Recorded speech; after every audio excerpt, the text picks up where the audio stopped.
Pariangan, nagari tertua di Minangkabau, Kabupaten Tanah Datar, Sumatera Barat, berada di lereng Gunung Merapi. Nagari ini berudara sejuk, menyuguhkan pemandangan alam yang menawan.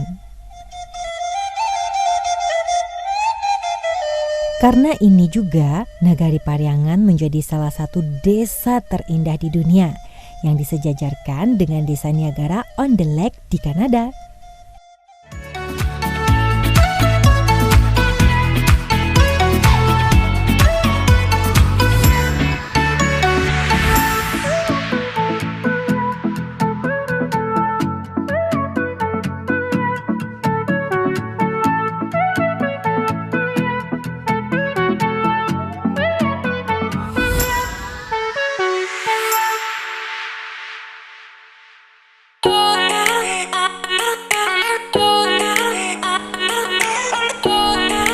Dari Kota Padang, Nagari Pariangan dapat ditempuh dalam waktu sekitar 1,5 jam perjalanan darat.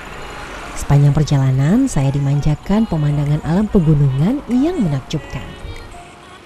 Kabupaten yang beribu kota Batu Sangkar ini juga terkenal dengan Nagari Pariangan yang menjadi tujuan utama perjalanan saya kali ini. Tidak jauh dari gerbang selamat datang terdapat air terjun yang sangat indah, yaitu air terjun Lembah Anai. Dari ketinggian, air terjun Lembah Anai ini sudah terlihat seperti garis putih dari atas memanjang ke bawah di antara hijaunya pepohonan. Air terjun Lembah Anai berada di pinggir jalan raya jalur utama Padang menuju Batu Sangkar. Karena letaknya strategis, pelintas jalan raya tidak akan melewatkan begitu saja air terjun Lembah Anai. Begitu juga dengan saya. Wah, sungguh indah ciptaanmu ya Rob. Disediakan pula anak tangga bagi pengunjung yang akan merasakan dinginnya air terjun. Melihat airnya yang sangat jernih, dipastikan kondisi hutan lindung di atas Lembah Anai masih terjaga dengan baik. Saya pun tergoda untuk merasakan air terjun yang mengalir di sela-sela batu itu. Air terjun Lembah Anai ini mengalir ke lembah membentuk anak sungai. Wow, ternyata air terjun Lembah Anai ini begitu cantik. Saya benar-benar terpesona melihatnya. Letaknya juga strategis, tepat di jalan raya perlintasan antara Padang sebelum menuju Nagari nan Ranca sedunia. Kamu gak bakalan nyesel deh kalau kesini.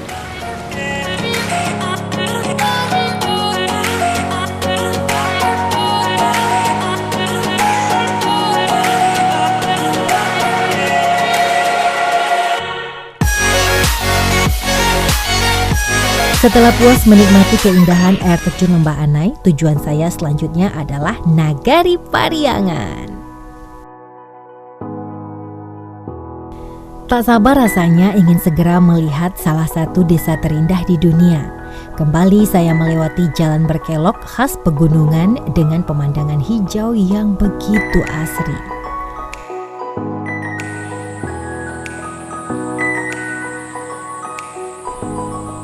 Akhirnya, saya tiba juga di Puncak Mortir, puncak tertinggi di Nagari Pariangan yang berada di ketinggian 500 hingga 700 meter dari permukaan laut.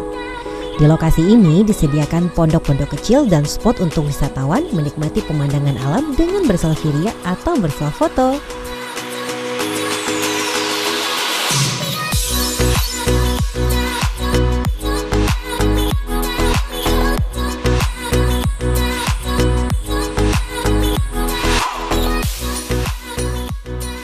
Secara geografis, Nagari Pariangan berada di lereng Gunung Merapi yang masih aktif hingga saat ini.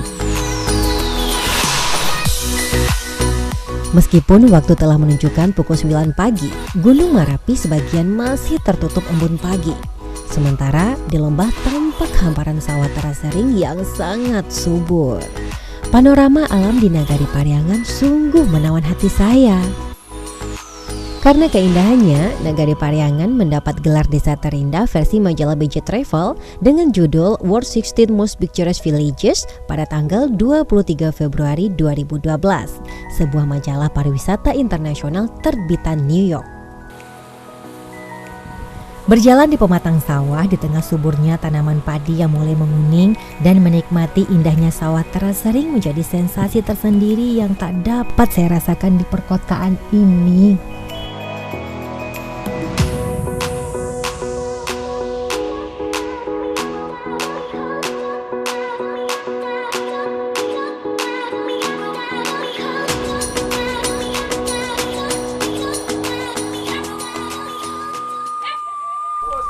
saya mendapat informasi spot terbaik lainnya untuk menikmati indahnya Nagari Pariangan, berada di Tanjung Indah. Wisatawan biasanya disuguhkan minuman khas Nagari Pariangan, yaitu kawa daun. Konon menurut cerita, kebiasaan masyarakat menikmati minuman kawa daun sejak zaman kolonial Belanda. Ketika itu, Belanda memerintahkan masyarakat menanam kopi. Bijinya wajib diserahkan ke Belanda, sementara Belanda melarang pribumi untuk mengambil biji kopi. Karena penasaran ingin merasakan tanaman yang ditanam mereka, masyarakat mengambil daun kopi kemudian dikeringkan dan disangrai. Setelah kering, daun kopi tersebut direbus dan air rebusannya ternyata enak untuk diminum dan berkhasiat bagi kesehatan. Sejak itulah masyarakat Pariangan mulai menyukai minuman kawa daun.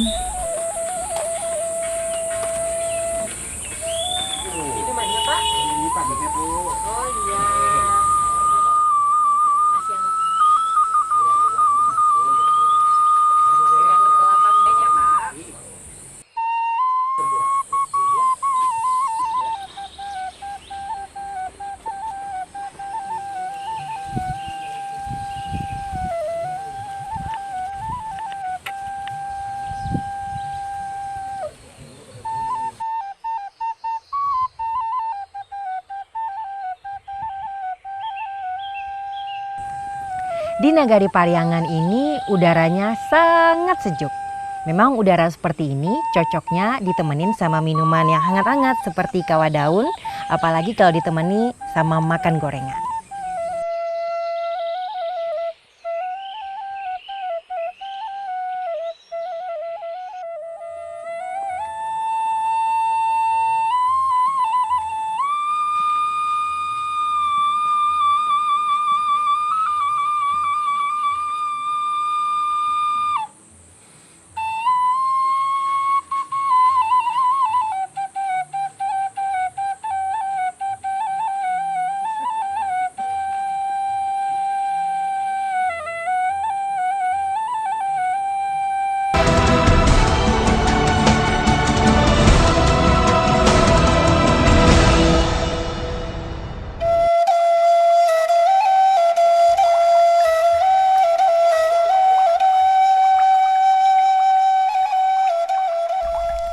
Ya, inilah suasana perkampungan Nagari Pariangan, nagari tertua di Minangkabau.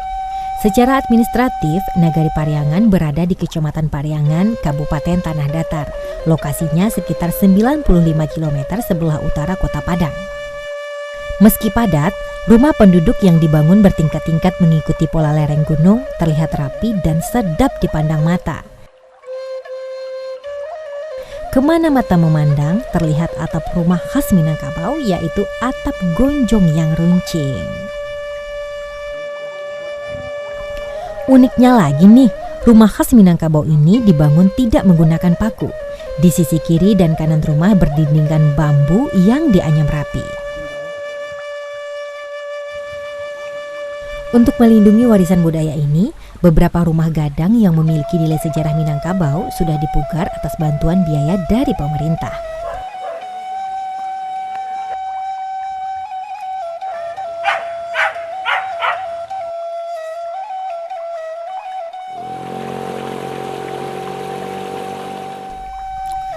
Berlimpahnya air yang mengalir dari pegunungan Marapi dimanfaatkan masyarakat untuk budidaya ikan air tawar. Biasanya kolam ikan ini berada di depan atau di sisi kiri kanan rumah.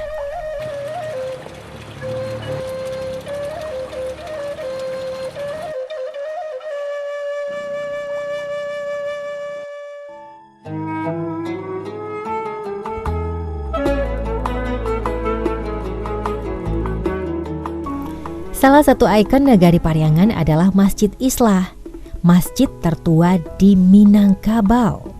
Masjid ini merupakan tempat ibadah yang sangat berperan penting dalam penyebaran agama Islam di Minangkabau. Masjid Islah memiliki bentuk mengadopsi gaya arsitektur Dongson ala daratan tinggi Tibet. Ini bisa kita lihat dari bentuk atapnya serta pada tiap sisinya yang memiliki banyak jendela. Karena posisinya berada di lembah, saya harus menuruni puluhan anak tangga untuk melihat keindahan Masjid Islah dari dekat. Semakin mendekati bangunan masjid, nuansa religi semakin saya rasakan, mengantarkan langkah untuk segera melihat ornamen di dalam masjid.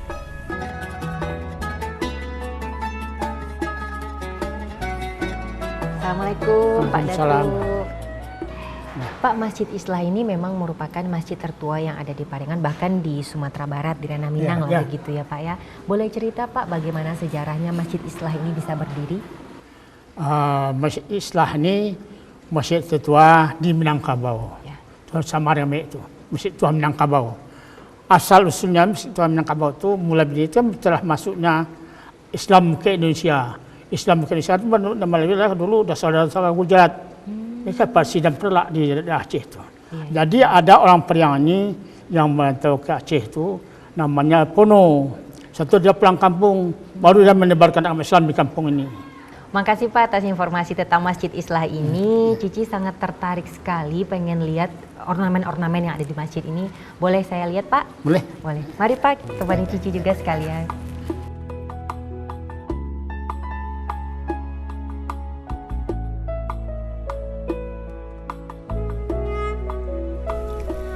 Berdasarkan informasi dari Datuk Mangkudun, ternyata masjid ini memiliki 13 jendela, 6 menghadap ke arah selatan, 5 ke arah utara, dan 2 ke arah timur.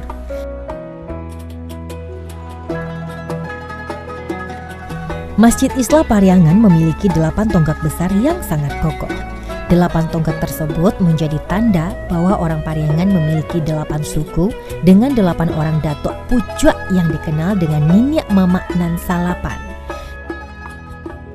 Dengan keunikan arsitektur ditambah faktor penunjang seperti banyaknya surau, ada sumber mata air panas serta terdapat situs cagar budaya seperti Batu Basure dan Tungku Tigo Sajarang, menjadikan masjid ini banyak dikunjungi oleh wisatawan lokal maupun mancanegara.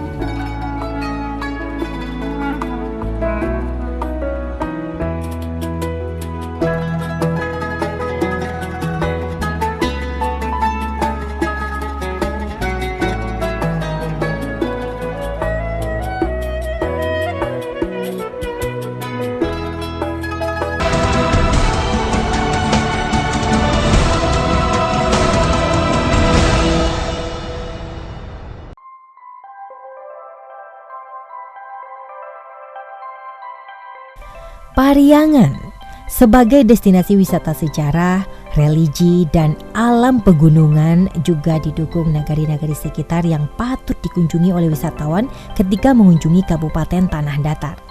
Salah satu desa budaya itu adalah Nagari Pandai Sike. Nagari Pandai Sike di samping penghasil produk pertanian seperti beras dan sayur mayur, dalam kehidupan sosial budaya Nagari Pandai Sike lebih dikenal sebagai penghasil kain tenun tradisional Minangkabau, yaitu tenun Pandai Sike. Nah, menyusuri Nagari Pandai Sike, saya melihat deretan galeri kain tenun di kiri dan kanan jalan. Saya telah sampai di Nagari Pandai Sike. Menurut referensi yang saya baca, nagari ini penghasil tenun tradisional khas Minangkabau.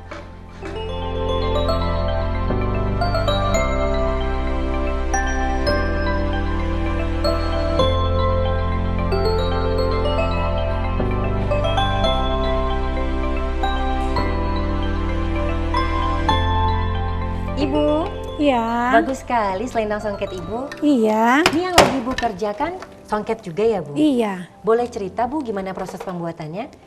Kalau cara pembuatan songket ini benang ini kita susun, kita masukkan ke dalam karo, ke Ya. dalam sike ini. Kita hitung jumlahnya lebih kurang 880 helai benang.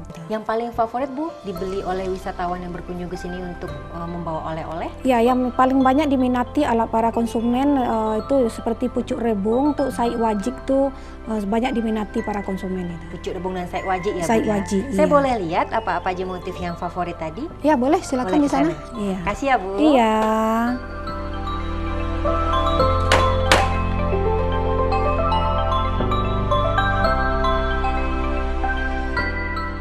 Dari cerita Ibu Emma menambah pengetahuan saya bahwa kain tenun Pandai Sike merupakan budaya dari suku Minangkabau yang terus dijaga keasliannya sejak turun-temurun oleh pengrajin dan masyarakat Minangkabau. Umumnya motif-motif kain tenun di nagari ini selalu diambil dari contoh kain-kain tua yang masih tersimpan dengan baik dan sering dipakai sebagai pakaian pada upacara-upacara adat untuk fungsi lain dalam lingkup upacara adat. Misalnya nih sebagai tando dan dipajang juga pada waktu bataga atau mendirikan rumah.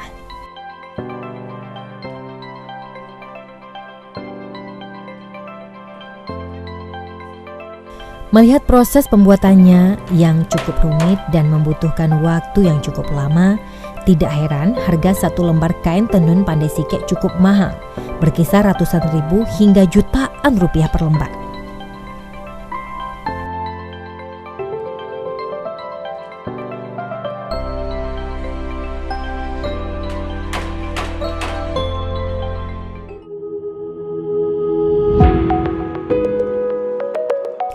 Danau Singkara secara administratif terletak di Kabupaten Tanah Datar dan Kabupaten Solo dengan luas 107,8 km persegi. Singkara, danau terluas kedua di daratan Sumatera setelah Toba. Danau megah berlatar belakang Bukit Barisan ini teramat sayang jika saya lewatkan gitu saja ketika berada di Kabupaten Tanah Datar. Dari atas rel kereta api fenomenal yang dibangun oleh Belanda untuk mengangkut batu bara dari Sawah Lunto ke Kota Padang, saya dapat melihat secara jelas keindahan Danau Singkara. Kini Danau Singkara menjadi pusat perekonomian masyarakat sekitar dalam hal kebutuhan air bersih, budidaya perikanan, dan pariwisata.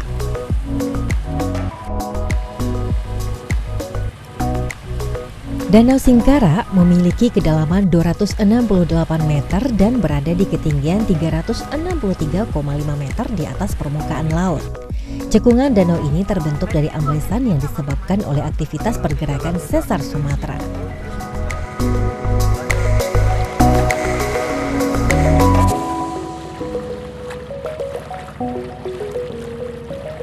Wah, Danau Singkara ini begitu indah, apalagi dengan naik perahu seperti ini. Saya bisa menikmati seluruh Danau Singkara ini kelihatan dikelilingi oleh Bukit Barisan. Menyusuri Danau Singkara dari atas perahu ini menjadi pengalaman tersendiri bagi saya. Tidak hanya keindahan alamnya, tetapi saya banyak tahu tentang sejarah terbentuknya Danau Singkara. Meski hanya beberapa jam saja, saya sangat puas menikmati Danau Singkara dari perahu motor.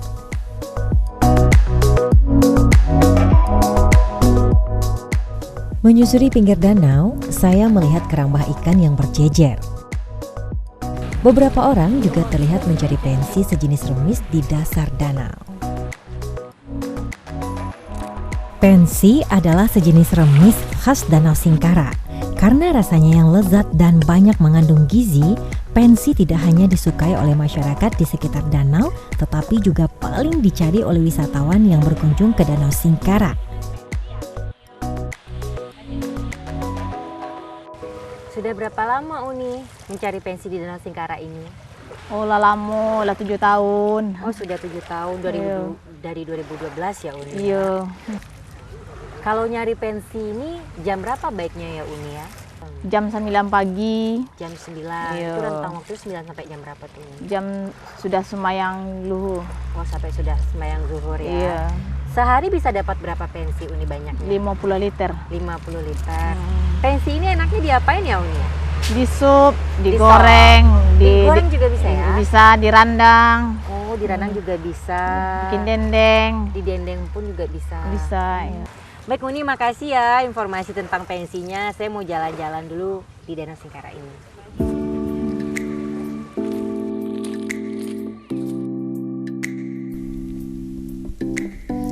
Seperti apa rasanya pensi? Saya mendatangi rumah makan di pinggir danau dan langsung memesan pensi. lagi ya, pensi yang menjadi makanan pelengkap bagi masyarakat di sekitar Danau Singkara. Dan pensi ini bisa diolah menjadi berbagai macam makanan seperti digulai, direndang, didendeng, bahkan juga bisa dijadikan kerupuk. Kali ini saya akan mencoba pensi yang ditumis.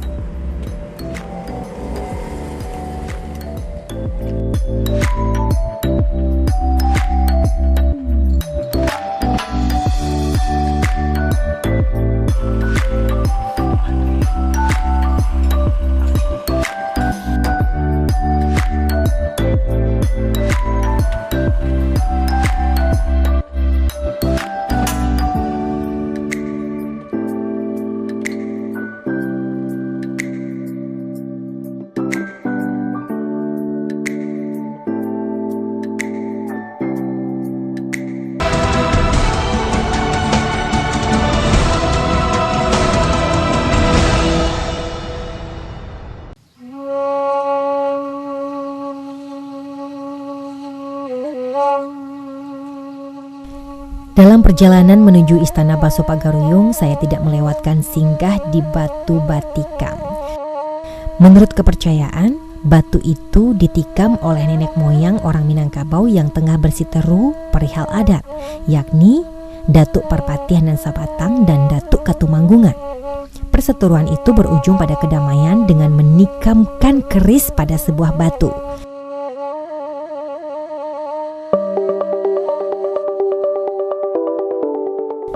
Akhirnya saya tiba di Istana Basa Pagaruyung. Ketika matahari sudah mulai condong ke barat, inilah saat yang tepat untuk menikmati keindahan rumah adat Minangkabau ini depan istana. Istana Basa Pagaruyung menjadi ikon wisata Sumatera Barat.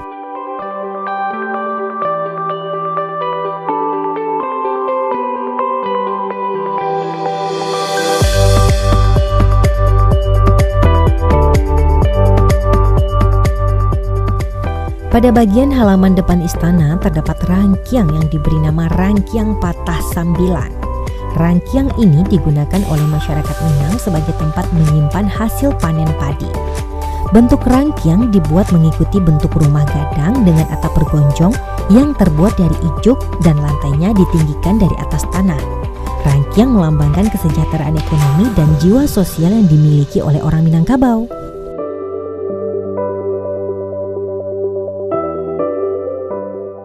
Beduk atau masyarakat Minangkabau menyebutnya dengan tabuah juga ada di halaman depan istana. Tabuah ini diberi nama tabuah larangan.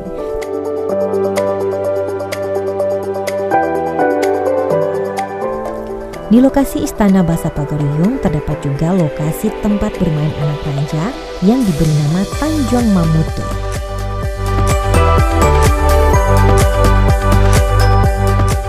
Nah, lengkap sudah perjalanan saya hari ini. Tidak hanya pesona alam yang saya nikmati, tetapi juga banyak pelajaran sejarah dan budaya Minangkabau yang saya dapatkan. Nagari Tua Pariangan dinobatkan sebagai salah satu desa terindah di dunia, patut menjadi agenda wisata Anda di Sumatera Barat.